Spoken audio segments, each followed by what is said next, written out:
हाँ दिन जीजा। हाँ तो जीजा बोकरा बनावा कहे यार जीजा बोकरा बनाई हमार तो हर कोनो समय नहीं के कब का हो जाए कब केवल 15 मिनट बिरहा जीजा। हास रस वीर रस करुण रस और नारियों का रस। नारियों का रस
जीजा कई बजट बा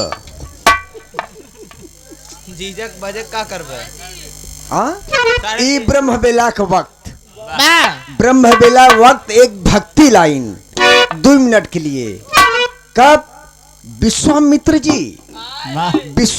जी राम लक्ष्मण को लेके जनक के यहाँ गए। अरे वाह फुलवारी में माँ सीता सहेलियों के साथ आई। जीजा बड़ी मार्के की लाइन हो। राम की नजर सीता पर अरे वाह और सीता की नजर राम पर। माँ सीता के कदमों से धरती खसक गई। कहाँ खड़ी थी? भगवान राम। कहा क्या बात है। अरे वाह भगवान राम स्वयं कहते हैं। लेकिन ये गीत जो कभी लिखा होगा, कोई भी कभी लिखा होगा, उस कवि को 1 लाख बार उसके चरण में मैं नमन करता हूँ। अरे वाह जो कभी लिखा है गीत। ध्यान दें आप, ब्रह्म बेला का वक्त है बाबू। भगवान राम कहते हैं जब से नैना नैना, जब से नैना नैना। अरे वाह वाह वाह जीजा प्यार बिटिया से होता है, प्यार बेटा से होता है। काजल कोकिला आप गड़बड़ाई होगी। प्यार हम तोहरे मम्मी से करब, लेकिन कोनो गलत नेचर से नहीं बाबू। कि जब से नैना लड़ल बात आगे बढ़ल, बात आगे बढ़ल, बात आगे बढ़ल।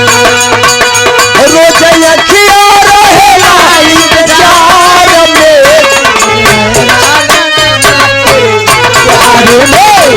भाई दीवाना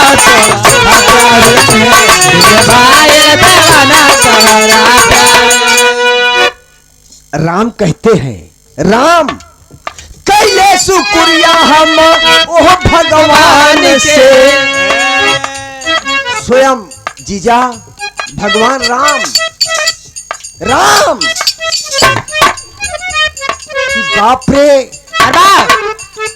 कौन सीता को जन्माया।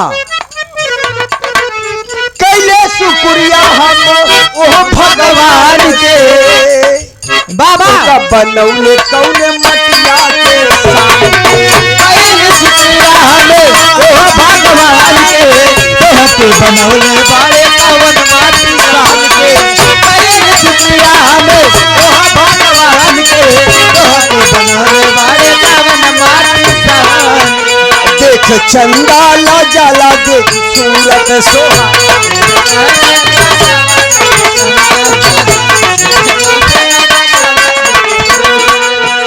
जैसे चंदा छिपल दरिया में। आयल दीवाना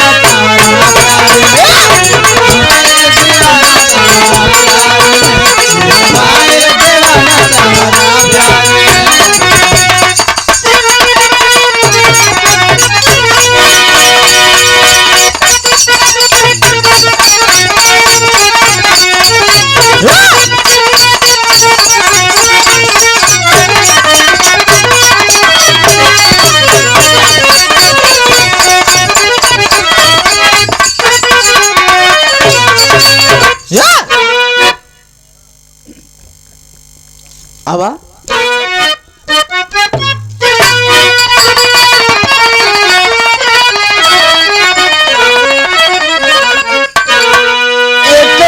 दुखिया विधवा नारी अरे तो कटी दुखिया विधवा नारी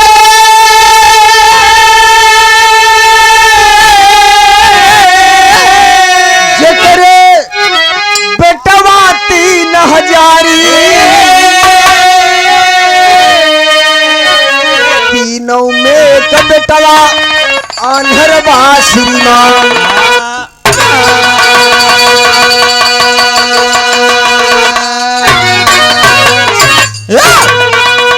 बाबूजी आप जितने लोग हैं हमारे लिए लाखों लोग हैं। अरे वाह गीत समझेंगे और सुबह जब चाय की दुकान पे जाएंगे तब आप विचार करें कि यार के का गाय रहा बढ़ जा बड़का भैया।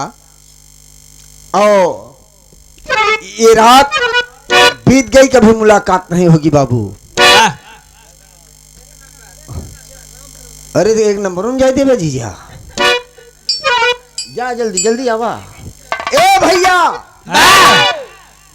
महतारी दी बेटवा के बियाह कही रहीस एक बेटवा आन्हर एक तर्ज लागे सना नाना रतिया डोले।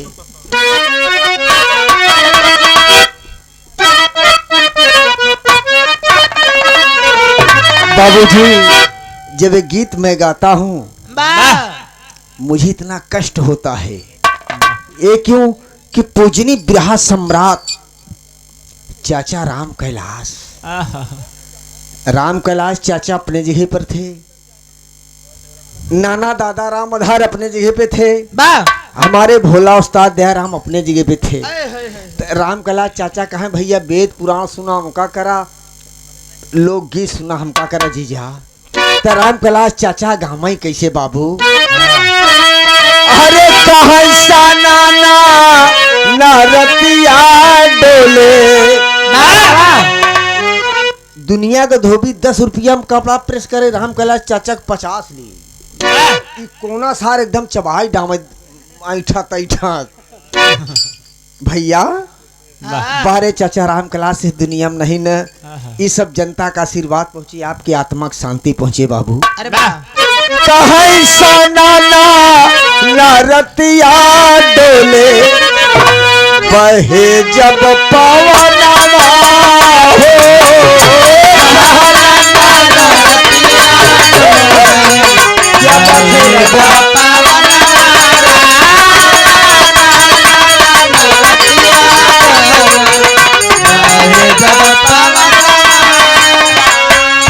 साना नाना रतिया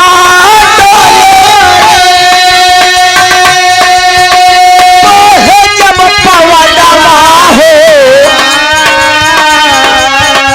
अरे भौजी कही तो भैया जी से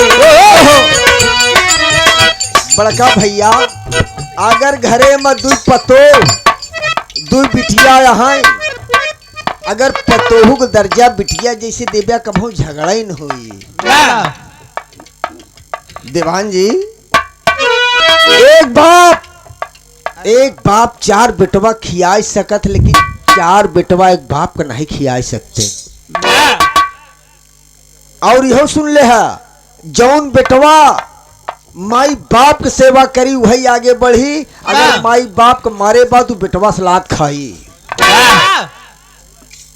यह जमाना में है दुनिया में 30 बरस सब बेकार।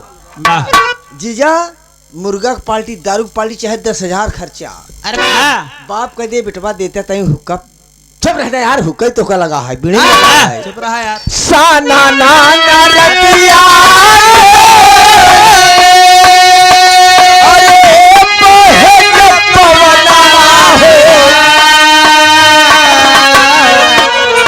राम सेवक भैया भौजी कही द भैया जी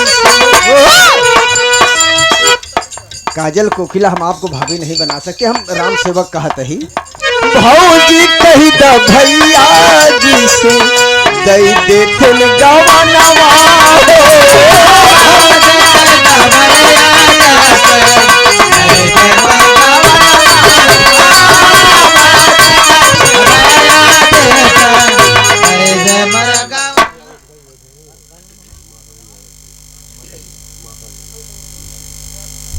माता दीन पिता दिहले सब काई नामावा माता दीन पिता दिहले सब काई नामावा माता दीन पिता दिहले सब काई नामावा जुग जुग जियई तोहरे जुग जुग जियई तोहरे गोदी के सुगानावा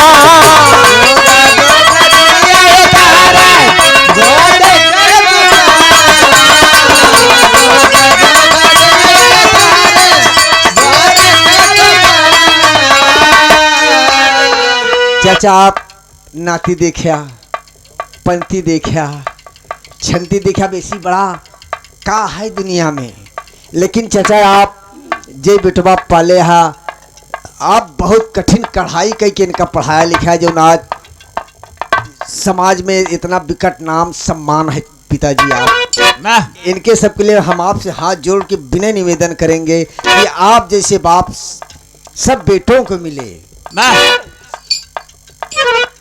अनहरी माई काहे लगली जीजा गीत मैंने स्टार्ट कर दिया।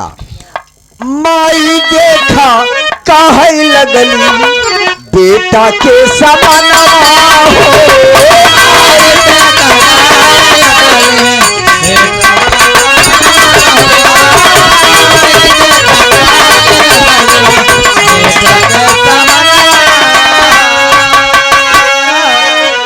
पतो बेटवा कहे ऐसा ही अनहरे सारे भगावा बाबू नहीं माई भगाई दे। वो अनहरा बेचारा अपने माई के लई के बाबा कुटी पर रहाई लहा तो लोग कहीं ससुरवा अभियान जीत हिस्सा बटाई ले तो भौजैया भैया कहाँ ऐसा करा एका खाना पीना तो दे सकी थी एक लाइटिंग पिसाब के कराई कहीं ने काम करते कहीं का कहने का ले जाते राजा खिया बेच देते दोनों भैया माना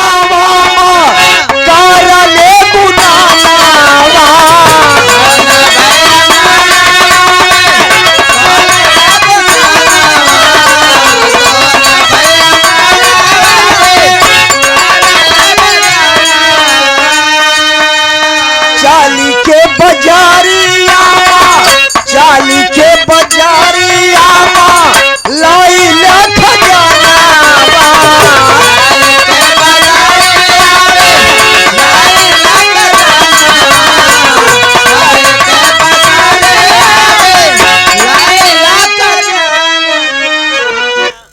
कहीं ले चला बाजार में कार अनहरा सारे बेंड डाबा ले गए राजा के बाजार में सब भी अनहरा बच गया। राजा कहें जो बचा हुआ मालों का हम खरीदे राजा साहेब अनहरा खरीद लेन अनहरा आई जीजा चावल बकरा को गोश दिहेन सब खान कहन कबे कनमा मंत्रीवा कहे कबे कनमा खाना कैसे बा त कनमा कहत भाई भात बासी है मंत्रीवा कहे तेरी अनहरे की ऐसी की तैसी में भात बासी है बे काल है बोरा खोले है कहन कबे ही बताओ बोकरा को गोश कहे कुकुराही ना आवत मंत्रीवा कहे सार हमार लेहस नौकरी मंत्रीवा गवा कहन राजा साहेब कहन बोला कहीं जौन कनवा आई बसार खरीद के कहा तो बात भात बासी है बोकरा को गोश कुकुराही ना मत राजा बोलान कहने का फांसी पे चढ़ा दो कनवा कहे साहेब कहे फांसी पे चढ़ू गया जहां से बोकरा ले आया गलेरिया पकड़ा राजा दिमाग 4 मंत्री भेज दिए सीताराम गलेरिया खिया तड़ तड़ तड़ तड़ पहुंचन गए यहाँ बे यहाँ बे चल राजा बोला बता है कहन कबे तो इतना पैसा लिहे ई बोकरा सारे तोर कुकुराहन कहे आवत बा कहे साहेब एकर महतारी मर गे का पिलई दूध पियाए रहे राजा साहेब कहन कनमा इतना पहुंचान तरे आमिया है यार कहन की बतावा ई गोश कुकुर हन कहन जौन सार किसान धान दे बोसी पूछा राजा कहन पकड़ लियाओ बैजुआ सारे के बैजू आयन कहें साहब 7-8 दिन बाद ही बेहन लगाए रहे। राजा कहन एकर 50 ग्राम चना एकर 100 ग्राम चना कही दे। कनमा कह दे तेरी राजा की 50 ग्राम से बड़ा 100 ग्राम कही दे। एक तर्ज लागे मार साहब कितना तू गंगा नहैबा प्रतापगढ़ सुल्तानपुर के बिटिहनी आवत थी इनका नहीं कहता है हमरे फाफा मऊ किनारे कहाँ आवा चली गंगा नहाई भैया हम लैला राजा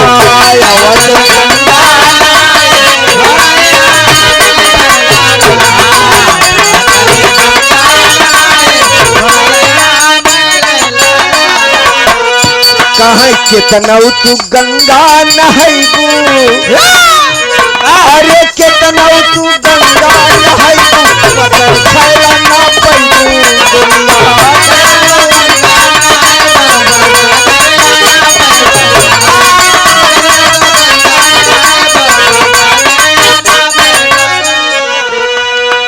राजा के बढ़ गई फिकरिया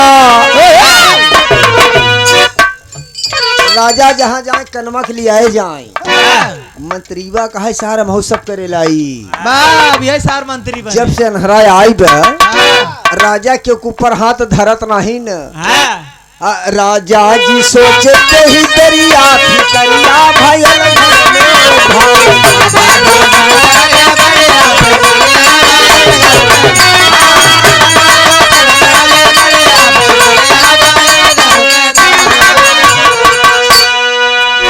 सत्तर 70,000 के राजा घोड़ा लिए बने राजमहल में घोड़ा बढ़वा बने कहें सूरदास हिया हुआ कहन बोला कहन घोड़ा देखा कहन साहब देखा हमारे आँखी दीदा नहीं न घोड़ा लगे हमका लाई चला तब हम बताओ घोड़ा कैसे कनमा पुट्ठा फाँस धरे धरत धरत धरत एक कान खड़ा एक कान गिरा कहे राजा साहब घोड़ा खच्चर एक कम न धब मंत्री धराओ मंत्री बे कहे सार जब से नहरा आई पाइन करे भाई जहाज घोड़ा लिया कहन हाँ साहब एक कम हाकत रहे राजा साहब कहने का 200 ग्राम चना दे कनमा कहे ससुर राजा आटे की मेहरा सार आटे 150 ग्राम बढ़ाए दोस्त कहन सूरदास कहन बोला कहन एक बात बताई करबया कहन साहब जैसे कहा कहन हमारे मेहरारू के विषय में बतावा हमारे मेहरारू पतिव्रता है कि एहर हरिया है कनमा कहा तब ऐसा अश्लील शब्द मत बोला करो नहीं गंदी बात बेटा बुरा मत मानिएगा मेरी बात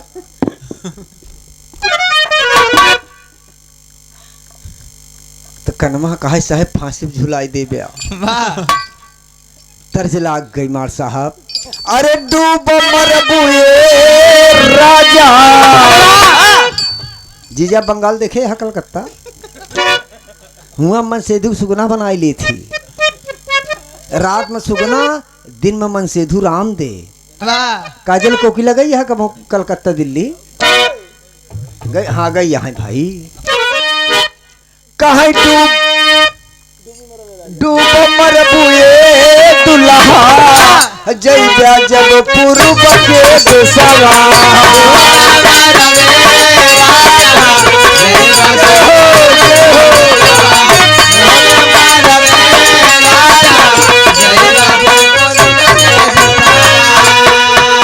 वही पूर्व देशवा ये जो हमारे गुरु जी एकदम मंच पे आए जाते हैं हमारे दयाराम गुरु जी के साथ हारमोनियम बजाए हैं हम सिखत रहे जीजा हमका जब हमार पैर कांपे हमरे पैरे मारत रहन कि काहे डरात है यार अरे हमरे नाना राम आधार कैम गुरु जी आए आप मंच पर ओहे पूर्व देशवा पर गालिन कई छोका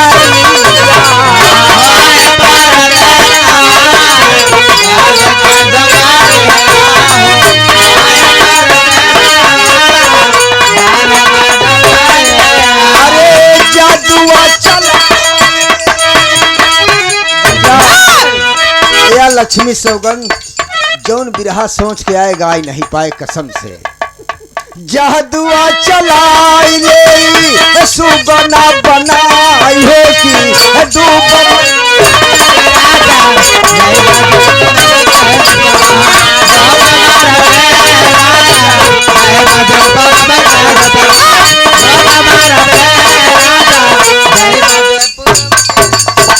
जब ऐसे हाथ कह दिए रोक जावा करा एक बार तालिक स्वागत दे दिया गुरु जी के बड़ा प्यार दुलार मिला कुछ बोलते आप हमारे साथी कलाकार हैं। हम इनके गुरु लाल जी लहरी, उनके गुरु दयाराम उस्ताद और उनके भी उस्ताद ननकू महाराज, मतलब 4 पीढ़ी का हम गवाए गाना। अब बचपन से जैसे छोटा सा बच्चा है ऐसे छोटे में हम हारमोनियम बजावे लगा रहे, तब से इनके लोग की दोस्ती है। कई साल बाद गुरु? अरे कई साल। ए बाबू जे रहा राजा साहब माना वामा करले गुना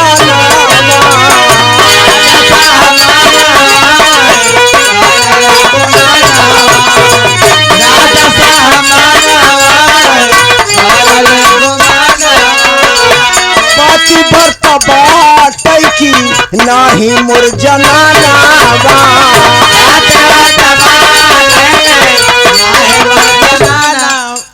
टाइम कमा हुई बेचारी देना नहीं तो अपने अम्मा जाई बताई। हाँ भैया है बरे।